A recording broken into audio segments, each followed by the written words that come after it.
can tell this video is going to be a long one.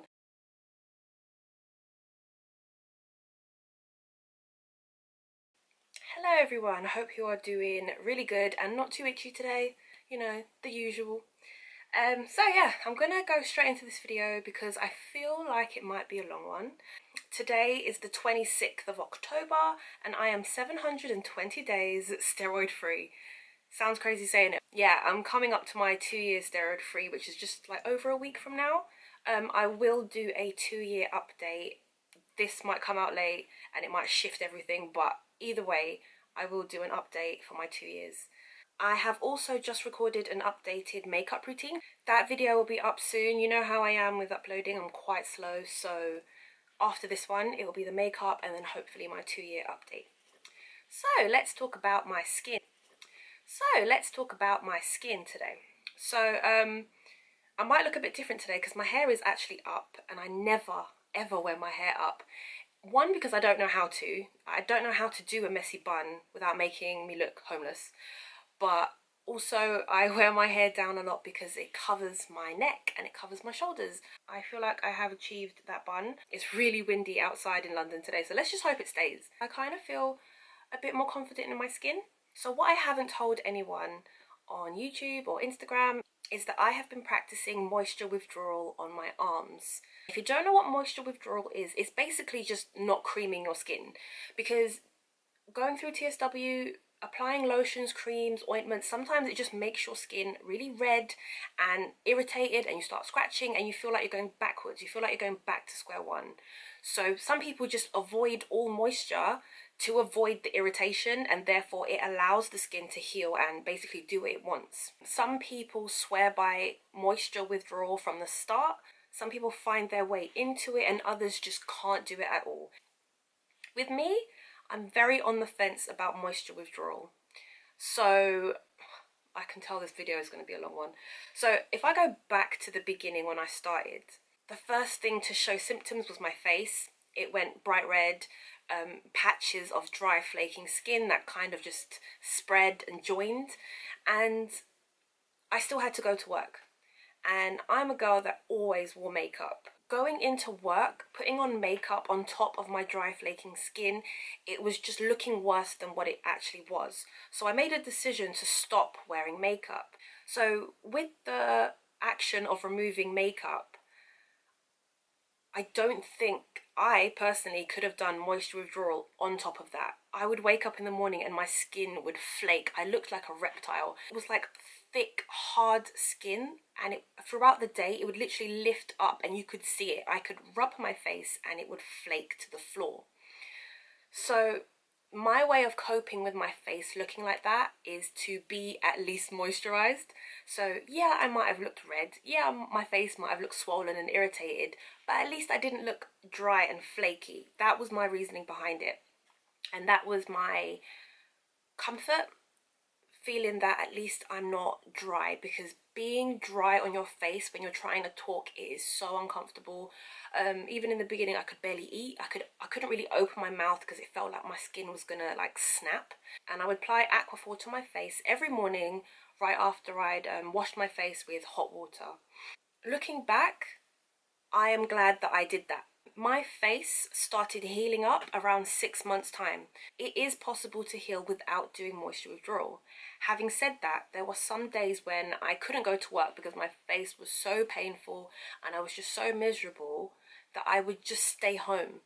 And by me staying home, I wouldn't even wash my face. I wouldn't even put cream on it. I wouldn't even try to remove the flakes. There were days where I would just sit and be dry. Honestly, I cannot describe the level of dryness that my face went through. It was ridiculous. There is no way to explain that that is normal.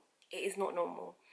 So yes, I've had my experience with moisture withdrawal, but I've never done more than like, I want to say 2 days, like a weekend, or 2 days at home not going to work. And with doing that, those 2 days or 1 day gave my skin time to breathe, gave my skin time to do whatever it wanted. If it wanted to ooze, if it wanted to peel, if it wanted to dry up, whatever it wanted to do, without any interaction from me or interference from creams or whatever. And my skin fixed up itself within around 6 months. Now, there is no telling that if I had just done moisture withdrawal every single day, that 6 months might have been shorter. No one can tell you that. No one can look into the future and say, oh yeah, you've done the wrong thing. If you did this, it would have ended sooner. Don't read into that. So when you see comments online that people are suggesting certain things to you, you can take them on board, but don't feel like you have to do what other people say in order to have the same result as them, or to end your suffering, or to shorten your journey. There is no guarantee that anything that you are doing is going to shorten your journey. Your journey is going to last as long as it needs to. That is it. So whenever anyone asks me for advice, I always just say, listen to your body. That is the overall advice I can give to anyone going through this journey. If your skin feels irritated after creaming, maybe don't use that cream. If every time you let your skin dry up and don't apply moisture and you're in so much pain, apply some moisturizer to just ease the tension. It doesn't matter what you do, just make yourself comfortable through every step of the way. So yeah, I am the person that was on the fence about moisture withdrawal. I definitely agree that some people can benefit from it, but others like me, I couldn't do it on my face for the whole time. There is no way that I would go to work dry, like how I would wake up in the morning. I wouldn't do it. Personally, I don't want to have to see the reflection in people's eyes seeing my skin like that. And also, it was too painful. I just couldn't do it. So now, let's talk about my arms and the fact that I am choosing to do moisture withdrawal on them. The irony is that although it's my face that everyone can see, I couldn't see it. Unless I walked past a mirror or saw my reflection in like a window, I would never actually have to directly see my face. When it comes to my arms, I have been dealing with them since probably coming back from holiday. My arms have been flaring since April. Can you believe it? So obviously April is spring and then we had summer. There is no way that I could hide my arms. I cannot go to work in long sleeve. We had a heat wave in London. It hit like 36 degrees. Like, there is no way I could have hidden this. So every day going to work, I would moisturize because it's going to be on show. And the weird thing about my arms compared to my face is whatever I did in the office, I could always see my arms. If I reached for my phone, I could see my arm. If I started typing, I could see my arms. So it's a constant reminder of how they look, whereas my face, you can kind of put it to the back of your mind because you don't see it all the time. So as much as I was creaming, I tried so many creams over this summer, and do you know what? None of them worked. I have tried using sunscreen because it works on holiday, but then I thought that's because the sun and the sea, whatever. I've tried sunscreen. I tried using my regular Aquaphor, wasn't having it. I tried the creams from Balmain's. I had the Skin Salvation and also their daily moisturizing. I have tried Astral. I have tried cocoa butter. I have tried shea butter. Is that correct? Yeah, shea butter. I have tried stuff from work, stuff from Evolve.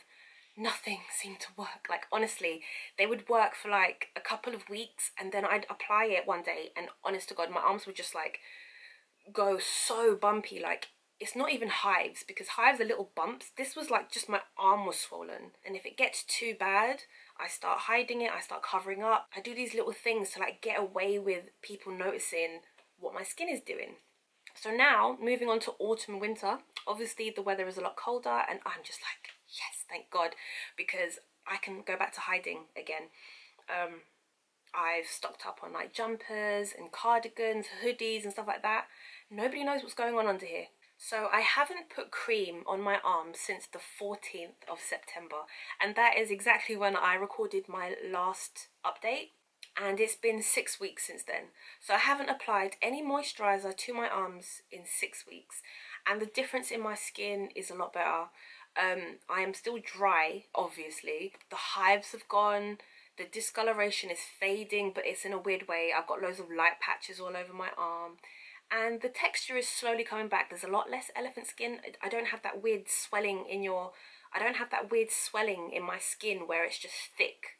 That's subsiding. I have put cream on my chest and my shoulders, which is normally where I extend my creaming to, but I haven't put anything here at all. I had a bath at 12, so it's been about 4.5 hours, and this is what my skin looks like.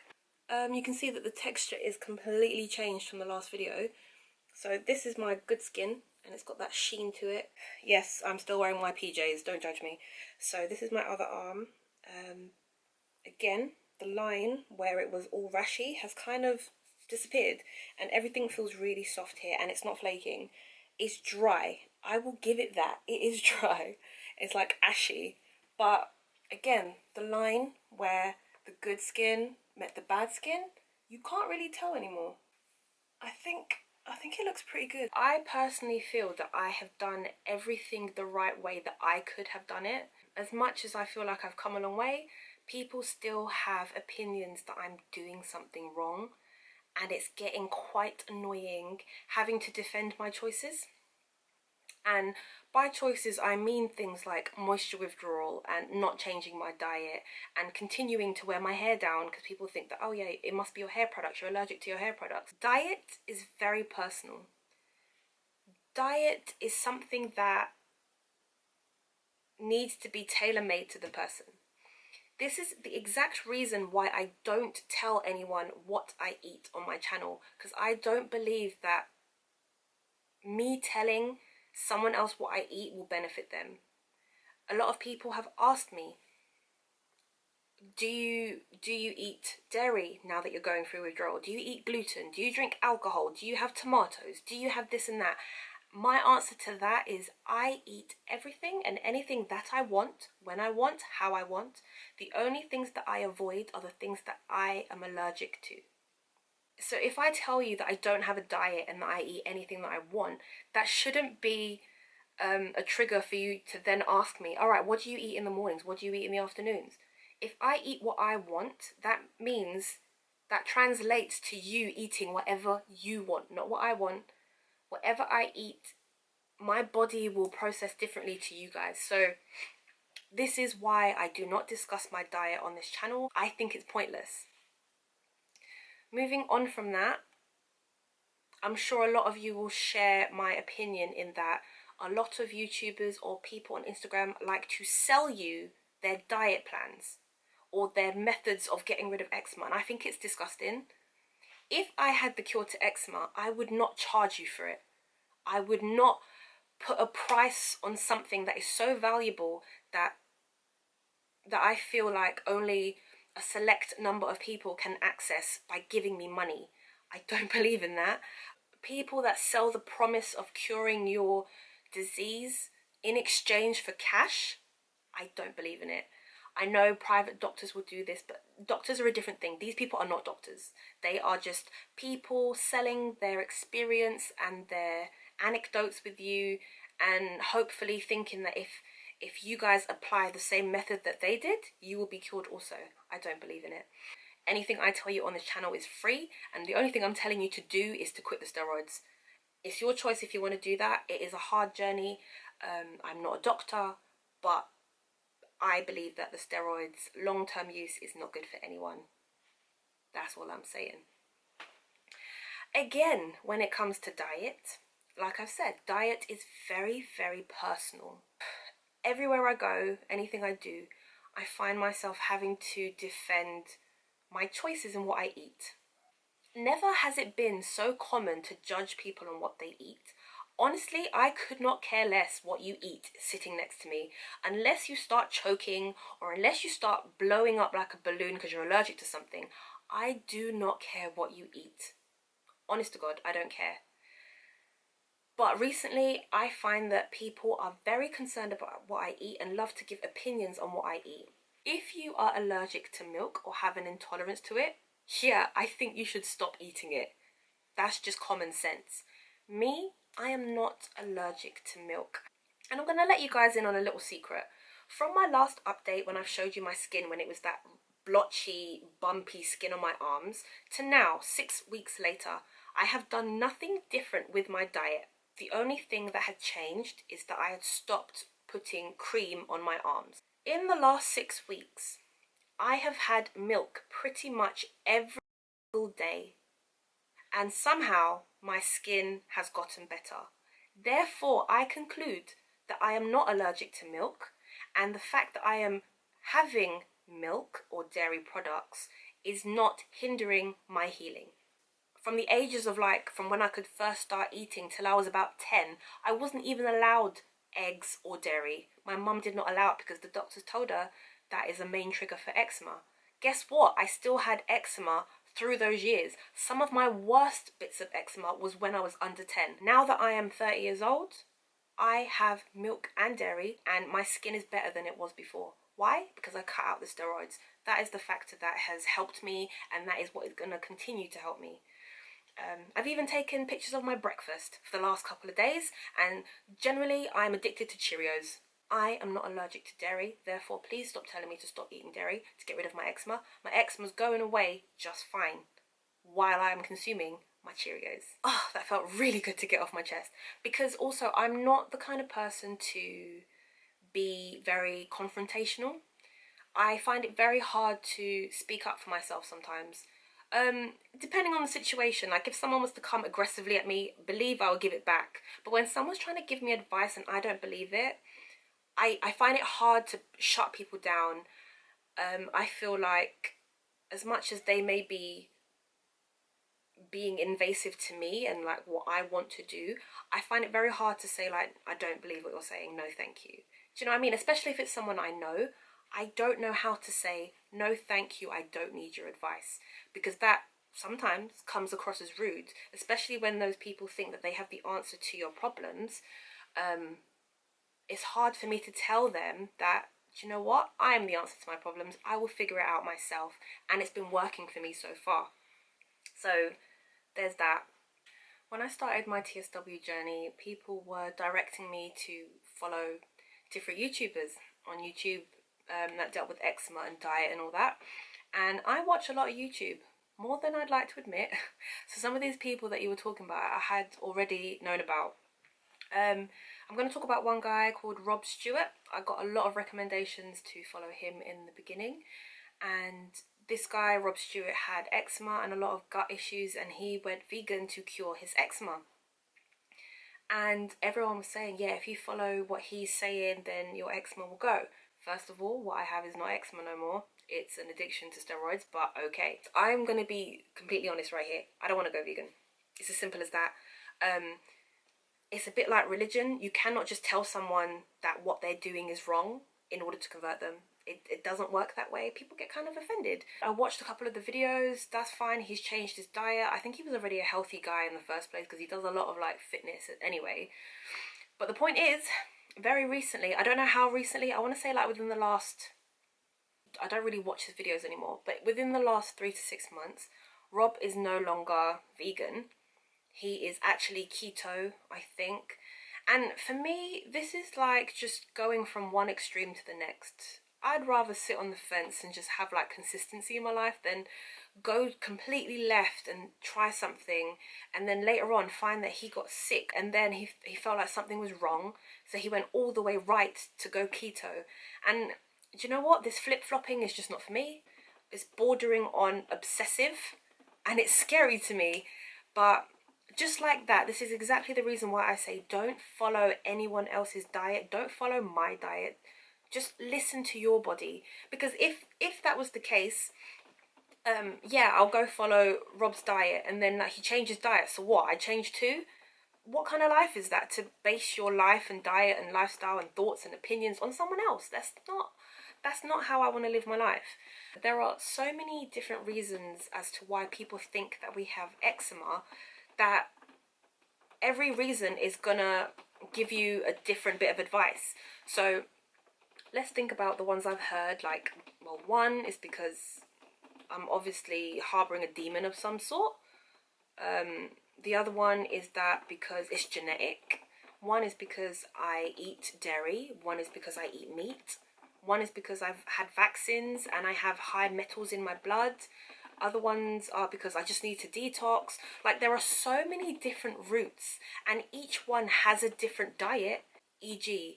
vegan, keto, carnivore, paleo, low histamine, fruitarian. There are so many out there. How are you sure which one is yours? How are you sure that what someone is telling you is not meant to be for someone else?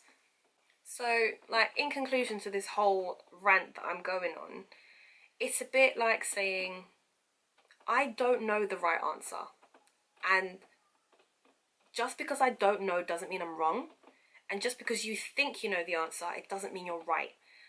I don't think you should guilt trip anyone into following your way of believing, because that is like the worst way of convincing someone that you're right, by guilt tripping them. I'm choosing this route to healing, where all I've done is stop the steroids, listen to my body. That's about it. If you want to do all these other steps that will help you to healing, I'm not going to knock you for that. I'm not going to degrade you for it, and in return you shouldn't do that to me. We can both do our journeys and end up in the same place, maybe one sooner, one later, maybe at the same time, but it doesn't mean that either of us are wrong. And just because you found something that works for you, it doesn't mean that it will definitely work for someone else. And that is the problem with a lot of diets, is that people try a diet and it doesn't work and they feel like there's something wrong with them. Like, why did the diet not work for them? And it's not that. Your body behaves differently to everyone else's. So just because you're allergic to milk doesn't mean that I am. I'm not. Yeah. I hope this video made sense. I don't want to upset or annoy or trigger anyone by saying that I don't want to go vegan. I'm really sorry, but I don't. And I am within my right to say so. I'm going to continue my journey in the best way that I think I can. And you can either watch me and support me, or if what I'm saying does not appeal to you, you can just not watch me and do your own thing. It's fine. I'm not gonna hate you for it. I'm not gonna be upset by it. I'm just gonna be like, well, that's just your choice. But yeah, that's the end of this video. It was a bit long. I hope to see you guys in a few weeks with my 2-year update, and obviously as well with the makeup routine for you ladies out there. Men, you can watch too, I guess. But yeah, I'm about to go out, and I don't know if you can hear, but it's raining outside. So I'm kind of glad that I put my hair up, but I need to be outside in this rain. I don't like rain. I like everything apart from rain. But yeah, basically I'm going out to drink. Yeah, I'm going to drink. I have eczema and I'm going to drink. It's okay. I can drink. So for the people that tell me the reason you have eczema is because you're drinking, I didn't drink when I was a kid and I still had eczema. So what's your point? So I'm going to have a very good Saturday, and I hope you guys do too, and I will see you in the next video in a few weeks' time.